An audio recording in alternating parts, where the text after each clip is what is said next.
Hallelujah, hallelujah. യേശുവേ ആരാധന. യേശുവേ ആരാധന. 121 സങ്കീർത്തനം 1ഉം 2ഉം തിരുലിഖിതങ്ങൾ. ഞാൻ പർവ്വതങ്ങളിലേക്ക് കണ്ണുകൾ ഉയർത്തുന്നു, എനിക്ക് സഹായം എവിടെ നിന്ന് വരും? എനിക്ക് സഹായം കർത്താവിൽ നിന്ന് വരുന്നു. ആകാശവും ഭൂമിയും സൃഷ്ടിച്ച കർത്താവിൽ നിന്ന്. ഈ വചനത്തിന്റെ അത്ഭുത ശക്തിയാൽ നിങ്ങൾക്കേവർക്കും കൃപയും സമാധാനവും. Price the Lord, praise the Lord, praise the Lord, praise the Lord. പ്രിയപ്പെട്ട സഹോദരങ്ങളെ, ഇന്ന് നാം ചിന്തിക്കുന്നത് നമ്മുടെ വേദനയിൽ നമ്മെ ശക്തിപ്പെടുത്തുന്നവനായ കർത്താവ് എന്ന വിഷയത്തെക്കുറിച്ചാണ്. വിഷയത്തിലേക്ക് പ്രവേശിക്കുന്നതിന് മുമ്പ് ഒരു അനുഭവം ശ്രദ്ധിച്ച് നാം ഒരു പ്രാർത്ഥന ചെയ്താണ് വിഷയത്തിലേക്ക് കയറുന്നത്. എൻ്റെ പേര് ക്രിസ്തുദാസ്. ഞാൻ പൂഴിക്കുന്ന് മലങ്കര കത്തോലിക്ക ഇടവകയിലെ ഉപദേശിയാണ്. എനിക്ക് 2012 ഫെബ്രുവരി 12 ഒരു ഞായറാഴ്ച ഞാനൊരു പുളിമരത്തിൽ പുളി അടക്കുവാൻ കയറിയപ്പോൾ പുളിയിൽ നിന്ന് ഒരു 50 അടി ഉയരത്തിൽ നിന്ന് ഞാൻ വീണ് എൻ്റെ നട്ടലിൽ 2 പൊട്ടൽ സംഭവിച്ചു.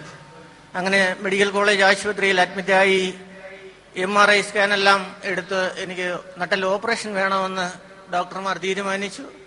7-ാം ദിവസം എന്നെ ബെൽറ്റിട്ട് വീട്ടിലേക്ക് അയച്ചു. ഓപ്പറേഷൻ പിന്നെ തീരുമാനിക്കാം എന്ന് പറഞ്ഞ് എന്നെ വീട്ടിൽ വിട്ടു. ഞാൻ വളരെയധികം ഭാരപ്പെട്ട് വീട്ടിൽ കഴിയുമ്പോൾ എന്നെ സന്ദർശിച്ച അനേക പേർ ഇവിടെ ഈ ഗ്രൗണ്ടിൽ വന്നിട്ടുണ്ട്. എനിക്ക് വേണ്ടി പ്രാർത്ഥിച്ച സിസ്റ്റേഴ്സ്, വട്ടായിലച്ചന്റെ ശുശ്രൂഷ എല്ലാ ആഴ്ചയിലും TV പ്രോഗ്രാമിലൂടെ വരുന്നുണ്ട്. ആ പ്രോഗ്രാം കാണണം, അത് കണ്ട് ധ്യാനിക്കണമെന്ന് പറഞ്ഞു.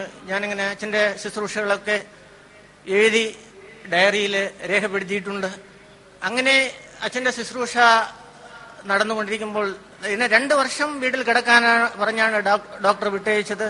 എനിക്ക് നെടുകെ മലർന്ന് മാത്രമേ കിടക്കാവൂ. ഇടത്തോട്ടോ വലത്തോട്ടോ ചെരിയുവാനോ നിവർന്നിരിക്കുവാനോ അനുവാദമില്ലായിരുന്നു. ഒരേ കിടപ്പ്.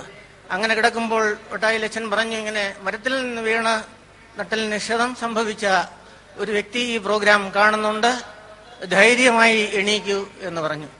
പക്ഷെ എനിക്ക് വിശ്വാസമില്ലായിരുന്നു. അച്ഛൻ 3-ാം പ്രാവശ്യം പറഞ്ഞപ്പോൾ ഞാൻ പതുക്കെ ഞാൻ കിടന്ന ജനലിന്റെ കമ്പിയിൽ പിടിച്ച് ഒരു തലയണ എടുത്ത് കുറുക്കിനടിയിൽ ചാരി വെച്ച് ഞാൻ ഇരുന്നു. എൻ്റെ വീട്ടുകാരെല്ലാം വന്ന് പറഞ്ഞു, നട്ടല് തകർന്നു പോയി, ഇനി പോയത് തന്നെ, ഇനി രക്ഷയില്ല എന്ന് പറഞ്ഞു. പക്ഷേ സിസ്റ്റേഴ്സിനെയൊക്കെ അറിയിച്ചു. അവരെല്ലാം വന്ന് എന്നെ വഴക്ക് പറഞ്ഞു. എനിക്ക് സാന്ത്വനം നൽകുവാൻ പുത്തയിൽ ഒരു ഉപദേശിയുണ്ട്. ഉപദേശി വന്ന് എന്നെ വഴക്ക് പറഞ്ഞു. അടുത്ത് ഡോക്ടറെ കാണാൻ വേണ്ടി പോയപ്പോൾ ഇങ്ങനെ ചാടി എണീറ്റു, ഇങ്ങനെ അച്ഛൻ്റെ പ്രാർത്ഥന കേട്ട് ഇങ്ങനെ ചാടി എണീറ്റ് കളഞ്ഞു എന്ന് പറഞ്ഞു. അപ്പോൾ ഡോക്ടർ പറഞ്ഞു, 2 പേര് പിടിച്ച് എണീറ്റിരുത്താൻ പറഞ്ഞു. അങ്ങനെ അന്ന് എന്നെ എണീറ്റിരുത്തി. പിറ്റേ ആഴ്ച പോയപ്പോൾ എന്നെ പിടിച്ചു നിർത്തി. ഞാൻ 45-ന്റെ അന്ന് അച്ഛൻ്റെ ശുശ്രൂഷ കണ്ടപ്പോൾ എനിക്ക് ദൈവം പൂർണ്ണ സൗഖ്യം തന്നു. ഞാൻ കുത്തവേല ആണ് എൻ്റെ ജോലി. ഉപദേശി പണി പോയിട്ട് കുത്തവേല. അപ്പോൾ ഭാരമേറിയ കല്ലെല്ലാം തൂക്കിയെടുക്കുന്ന പണി എനിക്കുണ്ടായിരുന്നു. ഇപ്പോൾ അതുപോലെ ഞാൻ ജോലി ചെയ്യുന്നു. അതേപോലെ ജോലി ചെയ്യണം. 50 അടി ഉയരത്തിൽ നിന്നാണ് പുളിമരത്തിൽ നിന്ന് താഴ്ത്തിക്ക് വീണ് നട്ടല് തകർന്നു പോയത്. പ്രിയപ്പെട്ട സഹോദരങ്ങളെ, ശുശ്രൂഷ നടന്നുകൊണ്ടിരിക്കുമ്പോൾ, TV-യിൽ കൂടെ അഭിഷേകം നടന്നുകൊണ്ടിരിക്കുമ്പോൾ ഇപ്പൊ നട്ടല് തകർന്നു കിടക്കുന്നവർ ഇപ്പോൾ എഴുന്നേറ്റ് നിൽക്കുക എന്ന് ആ TV കൂടെ ഒരു പ്രേരണ, ഒരു പ്രചോദനം, ഒരു പ്രഘോഷണം കേട്ട് ആ സമയത്ത് എഴുന്നേറ്റിരുന്നു. പിന്നെ ഡോക്ടറെ അടുത്ത് കൊണ്ടുവന്നപ്പം ഡോക്ടർ ഒന്ന് എഴുന്നേപ്പിച്ച് നിർത്തി. പിന്നെ 45-ന്റെ അന്ന് നടന്ന് ഇങ്ങനത്തെ ശുശ്രൂഷകൾ, ഇങ്ങനത്തെ ഒരു ആരോഗ്യത്തിലേക്ക് നീങ്ങാൻ തക്കുന്ന എന്റെ അവസ്ഥ കണ്ട അനേകം വൈദികര് ഇവിടെ സന്നിഹിതരായിട്ടുണ്ട്. അല്ലെങ്കിൽ അന്നത്തെ ആ സ്ഥിതിയും ഇന്നത്തെ സ്ഥിതിയും കണ്ടറിയുന്ന ആളുകളുടെ സമക്ഷങ്ങളാണ് അദ്ദേഹത്തെ കർത്താവിന്റെ നാമമഹത്വത്തിന് സാക്ഷ്യപ്പെടുന്നത്. കർത്താവിനോട് ഹൃദയം നുറുങ്ങി പ്രാർത്ഥിച്ചാൽ ഒരു യേശുവിന്റെ ഇടപെടൽ കർത്താവ് ഉറപ്പ് തരുന്ന ഒരു സമയമാണത് എന്ന് നമ്മൾ മനസ്സിലാക്കണം. Price the Lord. ഉറക്കെ പറ, ഹല്ലേലൂയ, ഹല്ലേലൂയ. കരങ്ങൾ ഉയർത്തി കൈയടിച്ച് കർത്താവിനെ ആരാധിക്കാം. നന്ദി ഞാൻ എങ്ങനെ ചൊല്ലേണം ദൈവമേ നിന്നുടെ നന്മകൾക്കായി, വാക്കുകൾ പോരനാഥാ ചൊല്ലാൻ ശക്തിയുമില്ല എനിക്ക്. നന്ദി ഞാൻ എങ്ങനെ ചൊല്ലേണം ദൈവമേ നിന്നുടെ നന്മകൾക്കായി, വാക്കുകൾ പോരനാഥാ ചൊല്ലാൻ ശക്തിയുമില്ല എനിക്ക്. കരങ്ങൾ ഉയർത്തി കൈയടിച്ച് എല്ലാത്തിനും ചൊല്ലുന്നു ഞാൻ നന്ദി നന്ദി ദൈവമേ നന്ദി. എല്ലാത്തിനും ചൊല്ലുന്നു ഞാൻ നന്ദി നന്ദി ദൈവമേ നന്ദി. ഹല്ലേലൂയ. ഹല്ലേലൂയ. പ്രിയപ്പെട്ട സഹോദരങ്ങളെ, നാം ഉടനെ തന്നെ ഒരു പ്രാർത്ഥനാ ശുശ്രൂഷയിലേക്ക് പ്രവേശിക്കുകയാണ്. ഈ സമയം തന്നെ അനേക കോൺവെന്റുകളിൽ ഇരുന്ന് ആയിരക്കണക്കിന് സമർപ്പിതർ സിസ്റ്റേഴ്സ് ഈ ശുശ്രൂഷയിൽ പങ്കെടുത്ത് ദൈവജനത്തിന് വേണ്ടി പ്രാർത്ഥിക്കുന്നുണ്ട്. അനേക രാജ്യങ്ങളിലിരുന്ന് ഒരുപാട് വൈദികർ ഈ ശുശ്രൂഷയിൽ പങ്കെടുത്ത് ഇപ്പോൾ ലോകത്തിന് വേണ്ടി പ്രാർത്ഥിച്ചുകൊണ്ടിരിക്കുന്നുണ്ട്. അനേക ശുശ്രൂഷ കേന്ദ്രങ്ങളിലും പ്രാർത്ഥനാ ഗ്രൂപ്പുകളിലും അനേകം പ്രാർത്ഥിക്കുന്ന ദൈവമക്കള് ഇപ്പോൾ ലോകത്തിന് വേണ്ടി പ്രാർത്ഥിച്ചുകൊണ്ടിരിക്കുകയാണ്. പ്രിയപ്പെട്ട ദൈവ പൈതലേ, ഈ സമയം നീ നിന്റെ ഹൃദയം ഒന്ന് തുറക്കുക. ഈ സമയം നിന്റെ വേദനകൾ ദൈവസന്നിധിയിൽ നിന്ന് പറയുക. ഈ സമയം ആ ഹൃദയത്തിൽ അടങ്ങിക്കിടക്കുന്ന അടുക്കി വെച്ചിരിക്കുന്ന ആ ദുഃഖത്തിന്റെ കെട്ടുകളെല്ലാം ഭാരങ്ങളെല്ലാം ദൈവകരങ്ങളിലേക്ക് കൊടുക്കുക. ദൈവം ഒരു അത്ഭുതം ചെയ്യാൻ ഇന്ന് നിന്റെ കുടുംബത്തെ സന്ദർശിക്കുന്ന സമയമാണിത്. ഇങ്ങനെ പ്രാർത്ഥിക്കാം. എഴുന്നേറ്റ് നിന്ന് എല്ലാവരും ചേർന്ന് മനസ്സ് തുറന്ന് വിശ്വാസത്തോടെ ഒരുമിച്ച് പ്രാർത്ഥിക്കണം. കർത്താവായ യേശുവേ, എഴുന്നള്ളി വരണമേ, എന്റെ കുടുംബത്തിലേക്ക് നിറയണമേ. യേശുവേ, എന്നെയും എന്റെ കുടുംബത്തെയും നാളുകളായി ക്ഷയിപ്പിച്ചുകൊണ്ടിരിക്കുന്ന എല്ലാ ശിഥിലീകരണ ശക്തികളെയും ഇപ്പോൾ ആട്ടിപ്പായിക്കണമേ. കർത്താവായ യേശുവേ, പ്രാർത്ഥിക്കാനും ദൈവത്തിൽ വിശ്വസിക്കാനും ദൈവാനുഭവത്തിൽ വളരാനും തടസ്സമുണ്ടാക്കുന്ന അന്ധകാര പീഡകളെ, അവിശ്വാസ പീഡകളെ അവിടുന്ന് ഇപ്പോൾ ശാസിക്കണമേ. Hallelujah, hallelujah. രണ്ട് കരങ്ങൾ ഉയർത്തി നമുക്ക് ഉറക്കെ സ്തുതിക്കാം. ഈ സമയത്ത് രോഗാവസ്ഥയുള്ളവര് അവർ രോഗങ്ങൾ ദൈവത്തിന്റെ കരങ്ങളിലേക്ക് കൊണ്ടുപോയി സ്തുതിക്കണം. കുട്ടികൾ മടി വിചാരിക്കരുത്. കുടുംബത്തോടൊന്നിച്ച് കുടുംബനാഥന്മാർ എല്ലാവരും ചേർന്ന് ഒരു വലിയൊരു പ്രാർത്ഥന അനുഭവത്തിൽ ദൈവത്തെ ആരാധിക്കട്ടെ. Hallelujah, hallelujah, hallelujah. ദൈവമേ ആരാധന. ഓ ദൈവമേ, അങ്ങയുടെ അത്ഭുതകരമായ ശക്തിയെ ഈ ദൈവമക്കളിലേക്ക് ഇപ്പോൾ വർഷിക്കണമേ. കർത്താവേ, ഓരോ കുടുംബങ്ങളിലേക്ക് ദിവ്യമായ ചൈതന്യം നിറയ്ക്കണമേ. ക്ഷീണിതർ ശക്തി പ്രാപിക്കട്ടെ, ബലഹീനർ ബലം പ്രാപിക്കട്ടെ, മുടന്നുള്ള പാദങ്ങൾ ഇപ്പോൾ സൗഖ്യം പ്രാപിക്കട്ടെ, സന്ധിബന്ധങ്ങൾ ഇപ്പോൾ പുതുജീവൻ പ്രാപിക്കട്ടെ, നിർജീവമായ കോശങ്ങൾ യേശുനാമത്തിൽ ജീവൻ പ്രാപിക്കട്ടെ. Glory, glory, glory, glory, glory. Hallelujah, hallelujah. വിട്ടുമാറാത്ത രോഗങ്ങളും വ്യാധികളും പകർച്ചവ്യാധികളും യേശുനാമത്തിൽ കുടുംബങ്ങളിൽ നിന്നും വംശങ്ങളിൽ നിന്നും വിട്ടൊഴിഞ്ഞു പോകട്ടെ. Hallelujah, hallelujah. യേശുവേ ആരാധന, ആരാധന. Hallelujah, hallelujah. യേശുവേ ആരാധന, യേശുവേ നന്ദി, യേശുവേ സ്തുതി, യേശുവേ ആരാധന. ഓ ദൈവമായ കർത്താവേ, ഇപ്പോൾ ഈ പ്രാർത്ഥനയിൽ പങ്കുചേരുന്ന വിദ്യാർത്ഥിനികളെ പ്രത്യേകം അനുഗ്രഹിക്കുന്ന കർത്താവേ, പഠിച്ചിട്ട് എത്ര ശ്രമിച്ചിട്ട് മനസ്സിലാകാത്ത കുട്ടികള്, പഠിക്കാൻ ഒരു താല്പര്യമില്ലാതെ മനസ്സടഞ്ഞു പോയ കുട്ടികള്, ബുദ്ധി കെട്ടുപോയവര്, പല വിധത്തിൽ ദുഷ്ടാരിയുടെ പീഡയുള്ളവര്, ഓരോ രോഗങ്ങളാൽ വലയുന്നവര്, ഓരോ കുട്ടികളെയും ഓരോ യുവാവിനെയും ഓരോ യുവതിയെയും ഓരോ ബാലികാ ബാലന്മാരെയും ഇപ്പോൾ അവിടുന്ന് സ്പർശിക്കണമേ കർത്താവേ. സൗഖ്യം നൽകണമേ കർത്താവേ. എല്ലാവരും ഒരിക്കൽ കൂടെ ഇപ്പോൾ ഈ ശുശ്രൂഷയിൽ പങ്കേറുന്ന എല്ലാ കുട്ടികൾക്കും വേണ്ടി കരങ്ങൾ ഉയർത്തി സ്തുതിക്കുന്നു. Hallelujah, hallelujah, hallelujah. ഈ കുട്ടികൾ അഭിഷേകം പ്രാപിക്കട്ടെ, ഈ കുട്ടികൾ സൗഖ്യം പ്രാപിക്കട്ടെ, ഈ കുട്ടികൾ കൃപ പ്രാപിക്കട്ടെ, ഈ കുട്ടികൾ പീഡകൾ വിട്ടുപോകട്ടെ. യേശുവേ ആരാധന, യേശുവേ ആരാധന, യേശുവേ നന്ദി, യേശുവേ സ്തുതി, യേശുവേ ആരാധന, യേശുവേ സ്തോത്രം. ഈശോയുടെ നാമത്തിൽ അനുഗ്രഹിക്കുന്നു, ഇപ്പോഴും എപ്പോഴും എന്നേക്കും. Amen. Praise the Lord. Praise the Lord. നമുക്ക് ഇരിക്കാം. പ്രിയപ്പെട്ട സഹോദരങ്ങളെ, ലക്ഷോപലക്ഷം ദൈവമക്കൾ ഒരുമിച്ച് പ്രാർത്ഥിക്കുന്ന ഒരു അനുഗ്രഹീത നിമിഷത്തിലാണ് ഇപ്പോൾ നമ്മൾ ആയിരിക്കുന്നത്. ഇപ്പോൾ നാം ചിന്തിക്കുന്നത് വേദനയിൽ കർത്താവിനെ തേടുക. സങ്കീർത്തന പുസ്തകത്തിൽ 34 അധ്യായം 4 തിരുലിഖിതം. ഞാൻ കർത്താവിനെ തേടി, അവിടുന്ന് എനിക്ക് ഉത്തരം അരുളി, സർവ ഭയങ്ങളിൽ നിന്ന് അവിടുന്ന് എന്നെ മോചിപ്പിച്ചു. വചനം നേരിട്ട് പറയാം. ഞാൻ കർത്താവിനെ തേടി, ഞാൻ കർത്താവിനെ തേടി, അവിടുന്ന് എനിക്ക് ഉത്തരമരുളി, അവിടുന്ന് എനിക്ക് ഉത്തരമരുളി, സർവ ഭയങ്ങളിൽ നിന്ന് അവിടുന്ന് എന്നെ മോചിപ്പിച്ചു. അവിടുന്ന് എന്നെ മോചിപ്പിച്ചു. ഹല്ലേലൂയ. ഹല്ലേലൂയ. പ്രിയപ്പെട്ട സഹോദരങ്ങളെ, അച്ഛന്റെ ജീവിതത്തിൽ നിരവധി കുടുംബങ്ങളിൽ കഠിനമായ തകർച്ച വരുമ്പോൾ അവരെ ദുഷ്ടപിശാച് അലട്ടുന്നതിന്റെ അനുഭവങ്ങൾ ആളുകൾ പറഞ്ഞതിന്റെ ഓർമ്മ എന്റെ മനസ്സിലുണ്ട്. അതിലൊരു കുടുംബനാഥയും വന്ന് വളരെ വേദനയോടെ പറഞ്ഞൊരു സംഭവം ഞാൻ ഓർമ്മിക്കുകയാണ്. ആ കുടുംബനാഥൻ പറഞ്ഞ, അച്ഛാ സഹിക്കാൻ പറ്റുന്നില്ല. ഞാൻ ചോദിച്ചു, എന്താ ഇത്ര ബുദ്ധിമുട്ട്? അവര് പറഞ്ഞു, മകൻ നാളുകളായി രോഗിയാണ്, അവന് തലപൊക്കാൻ പറ്റുന്നില്ല. അവൻ പറയാണ്, അവനെ പോലുള്ള ചെറുപ്പക്കാരെല്ലാം ഇപ്പൊ ജോലി ചെയ്ത് കാശുണ്ടാക്കുന്നു, ജോലി ചെയ്ത് കുടുംബം നടത്തുന്നു. ഇവൻ ഇങ്ങനെ രോഗിയായി കുടുംബത്തിനൊരു ബാധ്യതയെ നടക്കാം. ഒന്ന് എഴുന്നേറ്റ് നടക്കാൻ പോലും പറ്റുന്നില്ല, സ്വന്തം ഒന്ന് ഡ്രസ് ചെയ്യാൻ പോലും പറ്റുന്നില്ല. ശരീരം മുഴുവൻ വിരൂപമാക്കപ്പെട്ട് അവൻ അങ്ങനെ തകർന്നിരിക്കാൻ. ഒരു പ്രത്യേക അപകടത്തെ തുടർന്ന് അവന്റെ ശരീരം അങ്ങനെ ആയിപ്പോയതാണ്. അവൻ എഴുന്നേക്കാൻ പറ്റുന്നില്ല, വർഷങ്ങളായി കിടക്കുകയാണ്.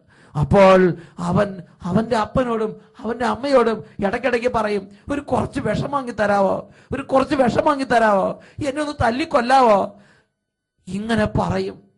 ഇത് കേൾക്കുമ്പോഴാണ് ഈ അപ്പന്റെ അമ്മയുടെ ഹൃദയം തകരുന്നത്. അവര് വന്ന് പറയുകയാണ്, അച്ഛാ എന്റെ മോന് വേണ്ടി ഒന്ന് പ്രാർത്ഥിക്കണം, അവൻ എപ്പോഴും ഇങ്ങനെയാണ്, അവന് ചികിത്സിക്കണമെന്നോ അല്ലെങ്കിൽ നാളെ ഒരു നല്ല ജീവിതം ഉണ്ടെന്നോ ഒരു പ്രത്യാശയില്ല. അവർ എനിക്കിനി മരിക്കണം, എന്നെ ഒന്ന് കൊന്നതാ, എനിക്ക് കുറച്ച് വിഷം വാങ്ങിത്താ, ഇങ്ങനെ എപ്പോഴും വായെടുത്ത് എങ്ങനെ പറയുക? പ്രിയപ്പെട്ട സഹോദരങ്ങളെ, കാരണം വളരെ കണ്ണുനീരിലൂടെ ജീവിതം കടന്നു പോകുമ്പോൾ ആ ജീവിതത്തിൽ ഒരുപാട് അന്ധകാര പീഡകൾ അലട്ടുമെന്ന് ഞാനും നിങ്ങൾ മനസ്സിലാക്കണം. അങ്ങനെയുള്ള സാഹചര്യത്തിൽ ഒരു ക്രിസ്തീയ പൈതൽ എന്ത് ചെയ്യണം? ഇതിന് തതുല്യമായ മറ്റ് മേഖലകളോ നമ്മുടെ ജീവിതത്തിൽ വരാം. ചെറുതും വലുതുമായ പീഡകൾ നമുക്കുണ്ടാകാം. ഞാൻ ഈ അടുത്ത ദിവസങ്ങളിൽ ഒരു വൈദികനെ സന്ദർശിച്ചു. അപ്പോൾ ആ അച്ഛൻ ചെറിയ ധ്യാനങ്ങളൊക്കെ നടത്താൻ പോകുന്ന അച്ഛനാണ്. വലിയ ധ്യാനത്തിനാണെങ്കിലും ചെറിയ ധ്യാനങ്ങൾക്ക് പോയി തുടങ്ങുന്ന അച്ഛനാണ്. ആ അച്ഛനെ ഒരു വലിയ പള്ളിയിൽ ധ്യാനിപ്പിക്കാൻ വേണ്ടി വിളിച്ച്, അപ്പോൾ അച്ഛൻ ഏറ്റെടുത്തു.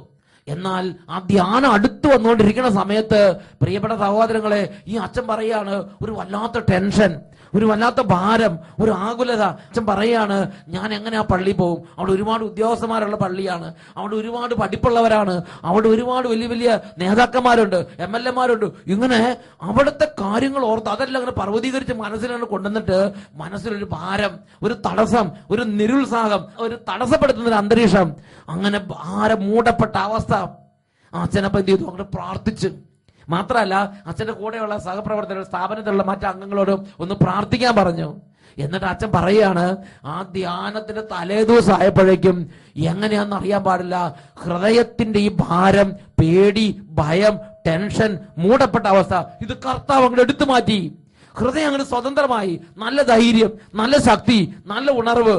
തലേദിവസം അച്ഛൻ ഭയങ്കരമായ ഒരു അഭിഷേകം കൊണ്ട് നിറഞ്ഞ് വേറെ ഭാരമല്ല അങ്ങോട്ട് പോയി. ഇത് അച്ഛൻ പറഞ്ഞ് ആ സമയത്ത് എനിക്ക് കർത്താവ് ഓർമ്മപ്പെടുത്തി തന്നൊരു കാര്യമുണ്ട്. ജീവിതത്തിലെ വലിയ തകർച്ചയിലും ജീവിതത്തിലെ വലിയ പ്രതികൂലത്തിൽ അടുത്തു നിന്ന് ശക്തിപ്പെടുത്തുന്ന ഒരു ദൈവം, ബൈബിളിൽ ഒരു ദൈവമുണ്ട്, വേദനയിൽ ശക്തിപ്പെടുത്തുന്ന ദൈവം. Price the Lord. ഹല്ലേലൂയ. പ്രിയപ്പെട്ട സഹോദരൻ, ഇതേപോലൊരു വേദന നിറഞ്ഞ അനുഭവത്തിലൂടെ ഈശോ കടന്നു പോകുന്ന രംഗം ബൈബിളിൽ രേഖപ്പെടുത്തിയിട്ടുണ്ട്. വിശുദ്ധ മത്തായിയുടെ സുവിശേഷത്തിൽ 26-ാം അധ്യായം 36 മുതൽ 38 വരെ തിരുലിഖിതങ്ങൾ. ഗെത്സമേൻ തോട്ടത്തിലുള്ള പ്രാർത്ഥന. യേശുക്രിസ്തുവിന്റെ ജീവിതത്തിന്റെ സമാപനത്തിലേക്ക് ഈശോ എത്തുകയാണ്. മരണത്തിന്റെ മണിക്കൂറുകളെ മുന്നിൽ കാണാൻ തുടങ്ങി. മരണത്തിന്റെ ആ ചിത്രങ്ങളെല്ലാം ഈശോയുടെ ദിവ്യജ്ഞാനത്തിൽ ഈശോ തെളിഞ്ഞു കാണുകയാണ്. ബൈബിളിൽ 36 മുതൽ വാക്യങ്ങളിൽ നാം വായിക്കുന്ന ഇങ്ങനെയാണ്: അനന്തരം യേശു അവരോടൊത്ത് ഗെത്സമനി എന്ന സ്ഥലത്തെത്തി. ഗെത്സമൻ തോട്ടത്തിലെ പ്രാർത്ഥനയെ കുറിച്ചാണിത്.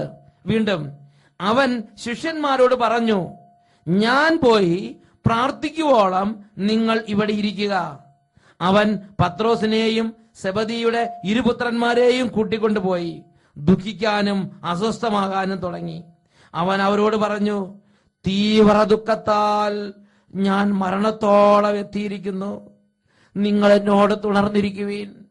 നമുക്ക് യേശുവിന്റെ ജീവിതം ആ മരണത്തിന്റെ മണിക്കൂറുകൾ തൊട്ട് മുമ്പിലെത്തിയപ്പോൾ യേശുക്രിസ്തു ദുഃഖിക്കാനും അസ്വസ്ഥനാകാനും തുടങ്ങി. യേശു തന്റെ അരുമ ശിഷ്യന്മാരോട് പറയുകയാണ്. പത്രോസ്, യാക്കോബ്, യോഹന്നാൻ, ഇവരെ 3 പേരെ അങ്ങോട്ട് കുറച്ചും കൂടെ ദൂരത്തേക്ക് കൂട്ടിക്കൊണ്ടുപോയി. എന്നിട്ട് അവരോട് പറയാണ്, നിങ്ങളിപ്പോൾ ഉണർന്നിരിക്കണം, നിങ്ങളിപ്പോൾ പ്രാർത്ഥിക്കണം, നിങ്ങൾ ഉണർന്നിരിക്കുവിൻ, നിങ്ങൾ എന്നോടൊപ്പം ഉണർന്നിരിക്കുവിൻ എന്ന് ആ അരുമ ശിഷ്യന്മാരോട് ഈശോ പറയുകയാണ്. അവൻ പറയാണ്, തീവ്ര ദുഃഖത്താൽ ഇപ്പോൾ എന്റെ ആത്മാവ് മരണത്തോളം എത്തിയിരിക്കുന്നു. ആ കഠിന വേദനയിൽ ഈശോ ആ ഗെത്സമൻ തോട്ടത്തിൽ അവിടുന്ന് പിതാവിനെ വിളിച്ച് ആ നിലത്ത്, ആ ഗെത്സമൻ തോട്ടത്തിൽ താണ് വീണ്, നിലം പറ്റ കമിഴ്ന്ന് വീണ് അവൻ പ്രാർത്ഥിക്കുകയാണ്. വിശുദ്ധ ലൂക്കായുടെ സുവിശേഷത്തിൽ 22-ാം അധ്യായത്തിൽ 43-ാമത് തിരുലിഖിതത്തിൽ നാം ഇങ്ങനെ വായിക്കുകയാണ്, അപ്പോൾ തന്നെ അവനെ ശക്തിപ്പെടുത്താൻ സ്വർഗത്തിൽ നിന്ന് ഒരു ദൂതൻ പ്രത്യക്ഷപ്പെട്ടു. അവൻ തീവ്രവേദനയിൽ മുഴുകി കൂടുതൽ തീക്ഷ്ണമായി പ്രാർത്ഥിച്ചു. അവന്റെ വിയർപ്പ് തുള്ളികൾ രക്തത്തുള്ളികളായി നിലം പതിച്ചു. പ്രിയപ്പെട്ട സഹോദരൻ, നോക്ക്, തീവ്രവേദന കൊണ്ട് ഈശോ നിറഞ്ഞു നിൽക്കുന്നൊരു സമയമാണ്. ആ സമയത്ത് അവൻ തീവ്രമായി പ്രാർത്ഥിച്ചു എന്ന് വിശുദ്ധ ലിഖിതത്തിൽ നമ്മൾ വായിക്കുകയാണ്. വേറെ ഒരു നെഗറ്റീവ് ചിന്തയ്ക്കും അവിടെ പ്രവേശനം കിട്ടാതിരിക്കണമെങ്കിൽ നാം അപ്പോൾ തീവ്രമായി പ്രാർത്ഥിക്കണം. തീവ്രമായി ഞാൻ നിങ്ങൾ പ്രാർത്ഥിച്ചാൽ വേദനയുടെ നടുവിൽ വേഗം അടുത്തു വന്ന് ശക്തിപ്പെടുന്ന ദൈവമുണ്ട്. യേശുവിനെ ഗെത്സമൻ തോട്ടത്തിൽ വെച്ച് വരാനിരിക്കുന്ന പാടുപെടുകളുടെ മണിക്കൂറുകൾക്ക് വേണ്ടി ദൈവം ശക്തിപ്പെടുത്തി എന്ന് വിശുദ്ധ ലിഖിതത്തിൽ നമ്മൾ വായിക്കുകയാണ്. ഹല്ലേലൂയ. വേദനയുടെ നടുവിൽ കർത്താവിനെ തേടുക, വേദനയുടെ നടുവിൽ കർത്താവിനെ തേടുക, വേദനയുടെ നടുവിൽ കർത്താവിനെ തേടുക. അല്ലെങ്കിൽ ആ നിമിഷങ്ങളിൽ പ്രാർത്ഥന തീവ്രമാക്കിയില്ലെങ്കിൽ അനേക അന്ധകാര ചിന്തകൾ നമ്മുടെ ആത്മാവിനെ പീഡിപ്പിക്കും, നമ്മുടെ ചിന്തകളെ വിഷമിപ്പിക്കും, മനസ്സിനെ ദുർബലമാക്കും. വിശുദ്ധ പൗലോസ്ലീഹായുടെ ജീവിതത്തിൽ ഇതേപോലൊരു അനുഭവം നമ്മൾ കാണുന്നുണ്ട്. അപ്പോസ്തല പ്രവർത്തനത്തിൽ 23-ാം അധ്യായത്തിൽ 10ഉം 11ഉം തിരുലിഖിതങ്ങൾ. ഇതാ ഒരു ജനക്കൂട്ടത്തിന്റെ മുഴുവൻ വെറുപ്പും വൈരാഗ്യവും ഇപ്പോൾ പൗലോസ്ലീഹ ഏറ്റുവാങ്ങുകയാണ്.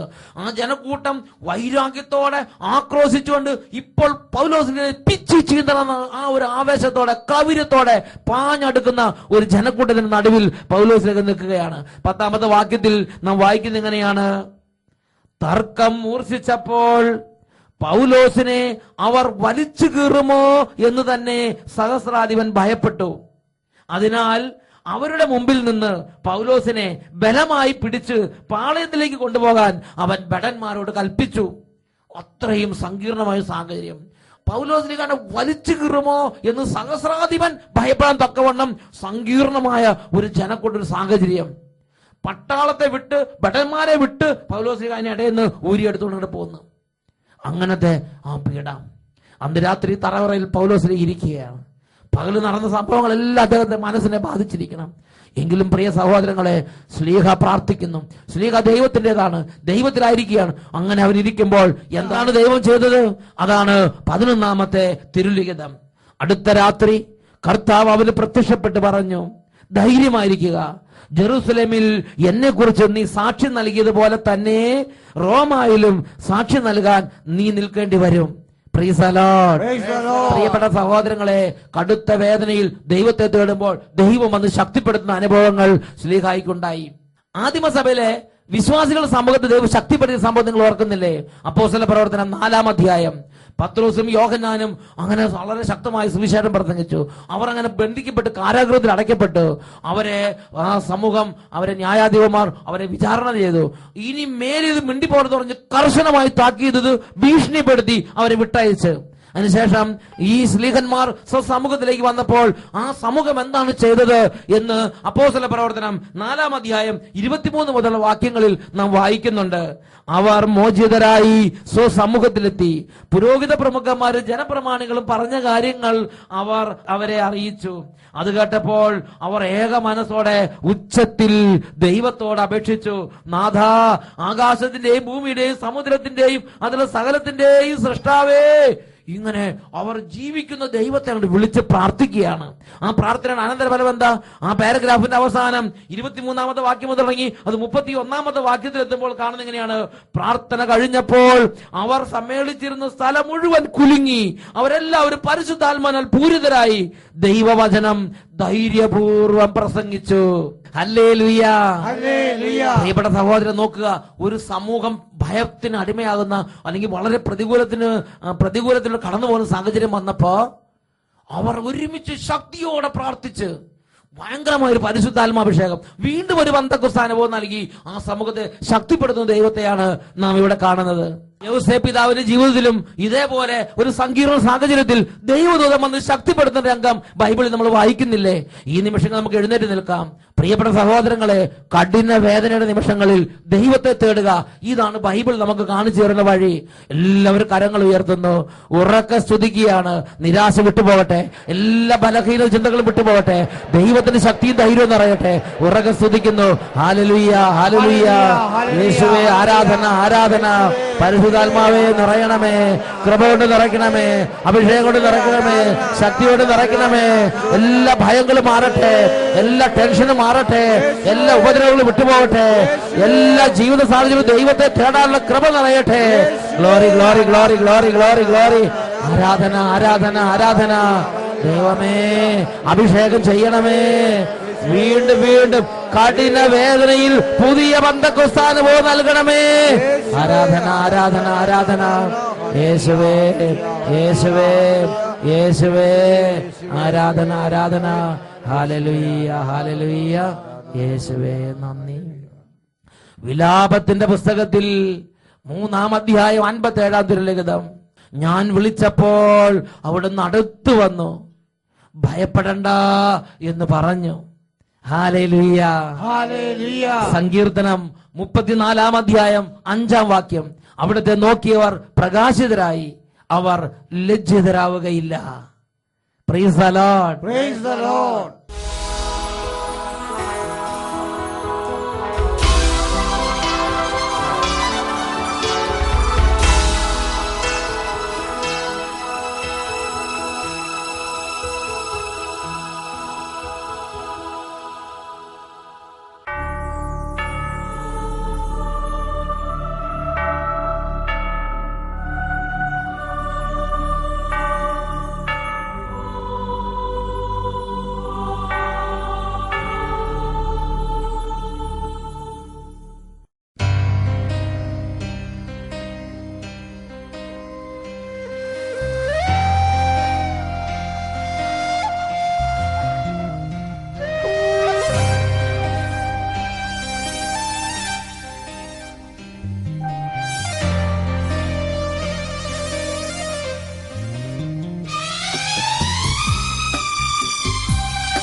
മറക്കാത്ത നാഥ, നിന്നെ ഞാൻ എത്ര വേഗം മറക്കുന്നു. മാറാതെ മനസ്സിൽ നിറയുന്ന നിൻ രൂപം ഞാൻ എത്ര വേഗം മായ്ച്ചു. ഓ, ഞാൻ എത്ര വേഗം മറന്നു. മറക്കാത്ത നാഥ, നിന്നെ ഞാൻ എത്ര വേഗം മറക്കുന്നു. മാറാതെ മനസ്സിൽ നിറയുന്ന നിൻ രൂപം ഞാൻ എത്ര വേഗം മായ്ച്ചു. ഓ, ഞാൻ എത്ര വേഗം മറന്നു.